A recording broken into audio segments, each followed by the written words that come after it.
Hello and welcome to the Cardiac Cats YouTube channel. I'm your host, Jacob Shorba, and today we're going to be going over day 3 of the 2024 NFL Combine.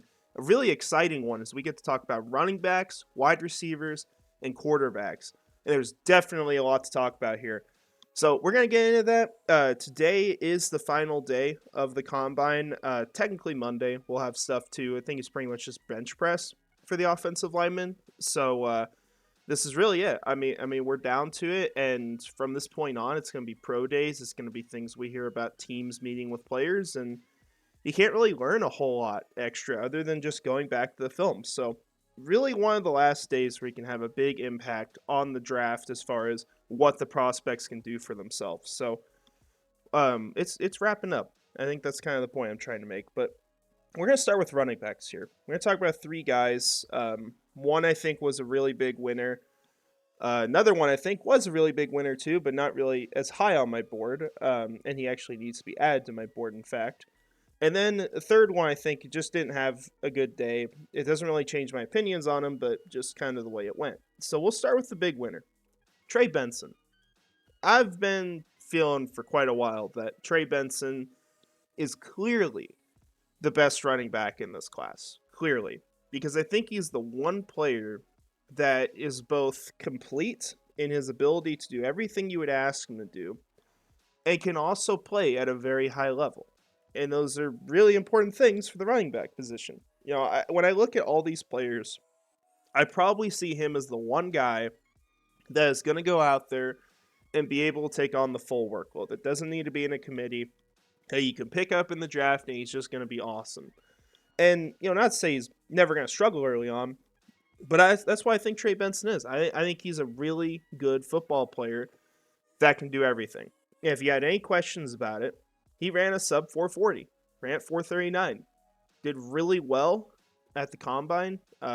Just competed against these guys and proved he's one of the best. And this was really one of the last questions I think was like maybe how athletic he was, and I think he proved it. I don't think there's much of a doubt there. So for me, he was RB1. Before this, he's been RB1 actually since the very beginning of this cycle for me.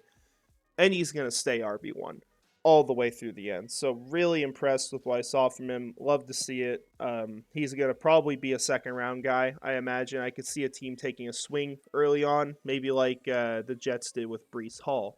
So we'll see what happens. But the second guy I want to talk about, top of the list here, you got to talk about him because he ran so well. But Isaac Orendo, hopefully I said that right, ran the fastest 40, also dominated in the vertical and the broad jump. Technically, it was second in the broad jump, but really good overall performance at the combine. And I know he's a player some people have been talking about for a bit. So combining those two things, it's really good for his draft stock, I would say. Now, I have not really watched him, I'll be honest. He's someone I'll have to at least look at the film and consider whether to put him on my board or not. I'm sure he would make it, but it's really a question of the positions I want to evaluate because we are mainly evaluating these for the Jaguars. And if we're evaluating them for the Jaguars, running back isn't super high on our list of needs, similar to like linebacker or quarterback.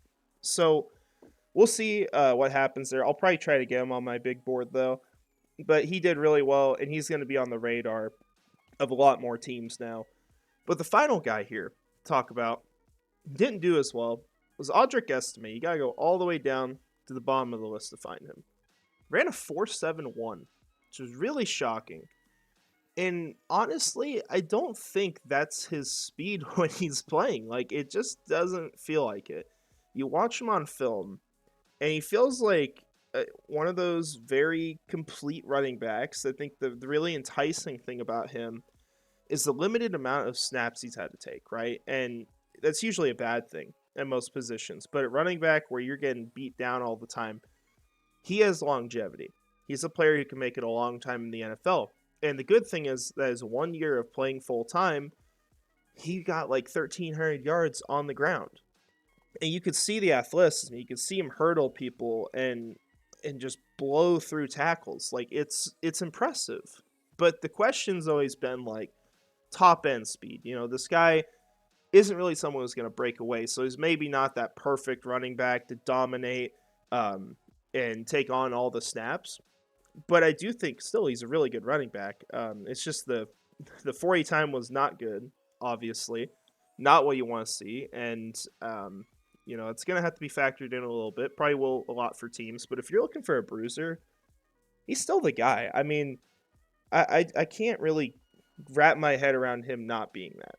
He's a very good running back. He's someone I love in Jacksonville behind Travis Etienne to work with Tank Bigsby, although I don't know how much of a need it is because, Bigsby I feel like didn't really get much of a shot his first year with what they were asking him to do, so I still think there's a lot there to work with. But Estime, I think he's still going to be really good in the NFL, just not really the day that you're looking for, especially with the 40. And the Josie looked a little stiff as well, I felt like. He wasn't really someone who stood out there either. Not that they were terrible, but just overall, could have had a better day. But let's talk about the most important position day out of this draft for the Jaguars, and that is receiver. Xavier Worthy. I have to start with him, whether or not he's going to be a Jaguar. And I don't think he is, just because you're 165 pounds, you're probably not playing outside. Unless you're going to put on a little bit of weight and call yourself Devante Smith. And I think Smith is a pretty tall athlete as well. Worthy came in under 6 foot, just barely, but didn't hit the marks we thought he was. But that doesn't matter, right? When you run the fastest 40-yard dash in history, people aren't going to matter much about that. They're not going to be thinking about, oh, he's 165 pounds as much. They're going to be thinking about, this guy is faster than every single player on the field. What happens if we get him in space? What if we can scheme that up? I mean, surely you trust yourself to do that. Like, you put him in the slot, and you let him go out there and work, and you try to get him open in space. I mean, this guy, they're going to have to think the ceiling is almost unlimited there. And so, really impressive. Definitely the highlight of the day to watch him run the 4:21. Just awesome. And I felt like when they got the unofficial time, 4:22, I was like, I know they're just going to, take off that hundredth of a second whenever they get the official time. It just felt like it was going to happen. I even tweeted about it. And, sure enough, they get down to 4:21. So, really awesome to see. It's a risk he took. I mean, coming in 165, if you did not run that fast, you're not going first round. You might not go early second either. You probably are late second, early third, because there are players who could keep up with you in the NFL. Not a lot, but you're just not as enticing in where your strength is. But he is the best of the best where that is, and it paid off for him. So really happy to see that. It always takes one team to bite, right? 31 teams can dislike you in the first round, but if one team sees you as a good fit, maybe a team like the Chiefs, we'll talk about a lot with receivers all offseason, all it takes is that team to pick you up. Even if everyone else had you 120th, which, I mean, that's stupid, but theoretically that's fine because one team's got to pick you. So really good stuff for Xavier Worthy. Love to see the speed. Makes up for a lot of things, but as far as my radar for Jacksonville, I don't think he's going to be as much of a fit, unless you had Christian Kirk playing outside, which I don't think is a good idea. Just because Worthy on the boundary, not really where I wanted to play. I wanted to play inside. I wanted to have space and be able to create after the catch with that. So, yeah, really loved what I saw there. But maybe a more enticing topic for the Jaguars is going to be a debate that is going to be raging for a little while here. I've got to do my research. I've started my research, but there's a lot of thinking that's going to go into it. It's going to be two players that are going to be battling for wide receiver 4. And you can see them right here. Brian Thomas Jr., and A.D. Mitchell. Both phenomenal performances from them. The crazy thing when I compare these players is how close the measurements and the performances were from both of them. I mean, we're going to have to decide really off film almost entirely how to separate these players. I'll go to my wide receiver rankings. I'll just show you right now. This is actually updated for the moment. I'm going to change a little more, but this is where I'm at right now. I did go ahead and start making edits because it was just too hard to not do that. And notes will change as well. But you look at, apologize for that. Draft age, same age, right? Height, same. Weight, 205, 209. Hand size, Thomas got beat a little bit. He's gotten beat a little bit with arm length, the wingspan, but still really close. He gets all these 40-yard dash, 10-yard split. Thomas just barely got him beat in all those, right?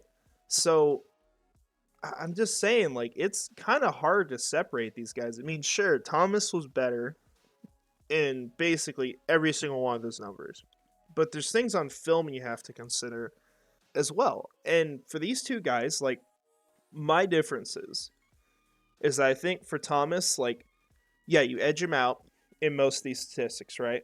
But at the same time, you know, you have more production in college. The metrics slightly better. But with AD Mitchell, when I watched both of them at the catch point, I know Thomas can make the big catches, but he tends to be more of a body catcher, right? That's the thing you hear about him all the time.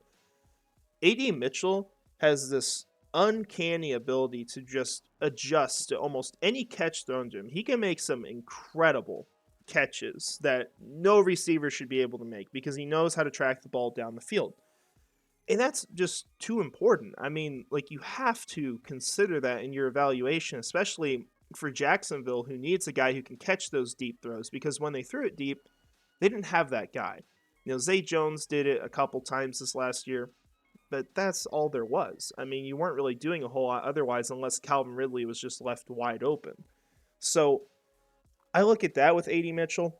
You know, he's got the better ability to make the crazy catches, but he's also a more reliable catcher. And I wish I pulled this up on the right, just with like the PFF stats and stuff. I believe AD Mitchell in the last 2 years has had one drop over his entire time playing, and that includes playoffs both years. And Brian Thomas Jr. is, I believe, 8. So there's a big difference in the hands. You know, despite that actually probably being the biggest separator when you look at the metrics, because Brian Thomas Jr. has considerably large hands. So I think the argument is going to be, do you want the more refined player, you know, even if he didn't have as much production, or do you want the guy that's got a little bit bigger of a ceiling because you've seen more production and the size is a little bit better than Mitchell? Everything's just a tad bit better, not much, but just a little bit. So it's going to be hard, but one I'm definitely going to have to look back at, and we'll see where it lands. But right now, I would probably say AD Mitchell if I had to give you guys an answer. But both players who really did a lot for themselves at the Combine. Definitely more for AD Mitchell, putting himself right up there with the wide receiver 4 of this class before Brian Thomas Jr. Now, I've got 3 more receivers for you guys. First of those I want to talk about, and hard for me to talk about because he was a favorite of mine through this process and someone I felt like could come into the league and be really good if he just bulked up a little bit. If he just came in better than what he was supposed to be, and he came in a heck of a lot worse, and that's Troy Franklin. He was supposed to be 187 this last year. It's apparently what he played at. And he comes into the Combine 176 pounds. You know, and of course, like every other player, your size goes down magically when you walk into Indianapolis. I don't know how that works. It's crazy. But Franklin, you know, comes in basically 6'2". That's fine. There's nothing wrong with that. But he's just slender. I mean, 176 pounds is not enough. These metrics I'm not as worried about. I mean, technically small hands, but not the end of the world. And in the 40, he got beat by guys that I was looking for him to basically compete with and overtake in my rankings. I mean, he was higher than AD Mitchell before we got into all this. They were neck and neck for me. AD Mitchell ran faster. And the whole thing about Troy Franklin is supposed to be the deep speed, the long limbs, and hopefully putting on size with that, combining that with the ability to run routes at a high level, which he has, and that's all supposed to go together really well. And I'm not saying he's screwed, but he's not going to be an outside receiver. I just don't see how that happens. He's going to be a slot in the NFL. He's got the size for that. That's probably his best role, and I think he can do good in that. It's just not going to be something that Jacksonville's going to look at. So that was hard to see. He was one of my favorites through this whole process. Still like him, but I don't see him coming down to Jacksonville anytime soon. Now, two more guys. Keon Coleman, is the first one to talk about. Pretty much exactly what you expected, based off of all the talk about him. Slowest guy in the room, other than Isaiah Williams. Um, Ran a 4.61, couldn't even get into the 4.5s. That's rough. I mean, and the whole thing about him is that he can't separate. He struggles to do that. And almost like people saying that Keon Coleman doesn't want to separate because he wants to have these like battles at the catch point that he wins because he's so good at it. I mean, people even say that stuff about him. I don't know if I'll go that far, but Keon Coleman definitely didn't have what he wanted in the 40. I don't think it's the end of the world, right? Because you can still survive with that, but there's a lot of questions about him at this point to where it makes a lot of sense why he's not in that top four anymore. Because you remember when we were in the college football season, it was basically Marvin Harrison Jr., Malik Neighbors. You go tier down to Rome Odunze and Keon Coleman. And in fact, at some points, Keon Coleman was considered better than Rome Odunze just because of what could have been. The difference is that one receiver answered the questions, elevated his stock. And for Keon Coleman, I think we still have questions whether or not he addresses them in the NFL, and it has to be factored in the evaluation because there is risk there, even if there's immense reward. So with Keon, that is my main concern with him. But the good thing, because I do want to say this is a bit of a mixed bag, you got into the drills, and you got to see the hands on him and how good he is at the catch point. So they've got these guys basically running down the sideline, right? They're supposed to go in a straight line. They're throwing to him from every other direction. And you see so many of them bobbing and weaving because they're trying to basically move farther away from where the ball's coming so they have more time to react. And that's not what they want to see, right? Because you're kind of cheating the drill doing that. Keon Coleman is probably the one guy in those drills who just ran basically in a straight line, snagging passes out of the air, no effort at all. I mean, he dominated them. Like, you can see the upside because even if you can't separate at a high level or at much of any level, you're still going to win at the catch point a lot of the time. And teams are going to love that. So that's really enticing. And I could see that and be excited about it if he comes to the Jaguars. I just don't think he'll be the guy, realistically. I don't think it's really what they look for. But he's going to be... I think he's going to be a boom or bust prospect in the NFL. I really do. I don't see him being anywhere in the middle of those two. So we'll see what happens, but Keon Coleman pretty much confirmed everything that you knew about him heading into the combine, which doesn't really do a whole lot for me, if I'm going to be honest. Final guy, though, at wide receiver. Devante Walker. I just want to throw him out there because he had a hard time at the Senior Bowl. It was hard to watch. Like, he was the guy I went in there and wanted to root for, wanted to see elevate. I wanted to see this guy have a shot of going, maybe even first round. And he had the week from hell, dropping basically every throw that was sent his way. I didn't get to see him in the drills, so maybe he did the same thing, but I didn't hear anything about it either. I know I would have if he was dropping passes because Twitter likes to talk about it. But Devante Walker confirmed the one thing that is really special about him, which is that speed. Match guys like A.D. Mitchell, Brian Thomas Jr., ran faster than Jacob Cowing, who's supposed to be like the Tank Dell of this class, if you call him anything, just basically a really small player that's shifty and fast. And then you got Jaquan Jackson, of course, as well. But, both those guys, I think Devante Walker, I mean, beating him out, that's pretty good. I mean, he's top 4 here. And measurables for him, pretty solid. He's almost 6'2", really good size, I think. 193 pounds. He's going to be a really good player, I think, if you put him in the slot, but you can play him outside too. I think he's got what he needs to play out there. You just want to see those ball skills improve because if he can do that, it's a whole different story with him. And so, maybe it's a fluke. Maybe a team goes and picks him and they're really happy because they picked a guy that they believed in, that other teams saw, well, he sucked at the Senior Bowl, so we can't pick him because he can't catch anything when the lights are on him. We'll see. But I sure as heck hope that things get better for him. Love to see the speed. Finally, last guy I want to talk about, he won't show up on here, but Michael Penix Jr. I am so happy for him right now. I have him 10th on my board now. And I want to explain why. The medicals came through for not Brian Penix Jr., Michael Penix Jr. DIS testing in Indianapolis, everything was a pass for him. Huge question with his evaluation. I cannot stress how important that was to where he lands in the NFL. And teams might still be scared, right? Because he had 4 season-ending injuries. But he passed everything. So theoretically, if you think that's not really impacting him now, if he's fully recovered from everything, he's not at risk of injury, that's not anything I'm going to consider in the evaluation nearly as hard as people were before. And I had it considered in my evaluation quite a bit because he was later in the first round. But if we're talking about Michael Penix Jr. without the injuries, and you compare him to someone like Jaden Daniels, who we'll see where he lands, didn't get to see anything because he wants to save everything until Pro Day where they basically lie about the numbers. But the age, super close, right? Daniels has that crazy ability to run the ball. That's where he is definitely going to stand out.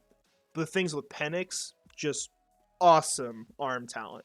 Like, huge arm on him. He's got really good size, at least 6'2".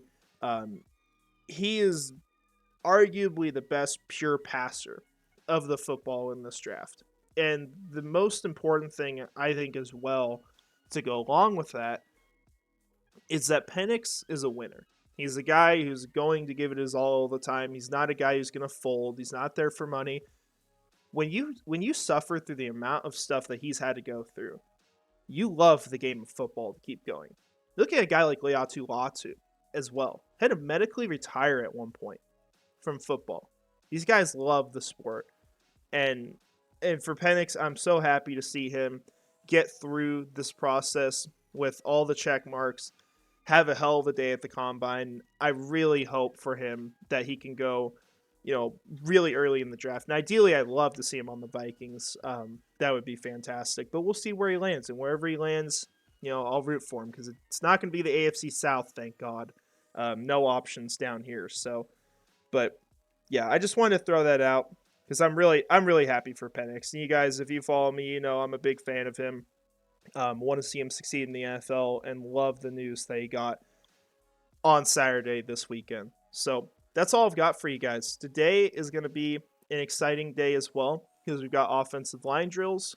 And if you followed my channel for a long time, we care a lot about offensive line. It's a pretty big deal. It's the thing that's been lacking on this team for quite a while. Even picking a first-round rookie last year who was really good. They need to improve. They need to have better run blockers. And we're going to get the opportunity to look at some of these guys on the field. We got to listen to them yesterday as well. Going to watch more interviews. But really, really excited to see this class because there should be some players from this group that are going to head to Jacksonville. And if there aren't, there's been a mistake made. So that's all I've got for you guys. Hope you enjoy your day. Enjoy the rest of your weekend, watching the combine, doing whatever you may do. And we'll have our final recap video on Monday, and I think we're going to do a mock draft after that once everything's kind of updated and things are realistic. So, yeah, that's what I've got. Have a great rest of your day, and finally, go Jags.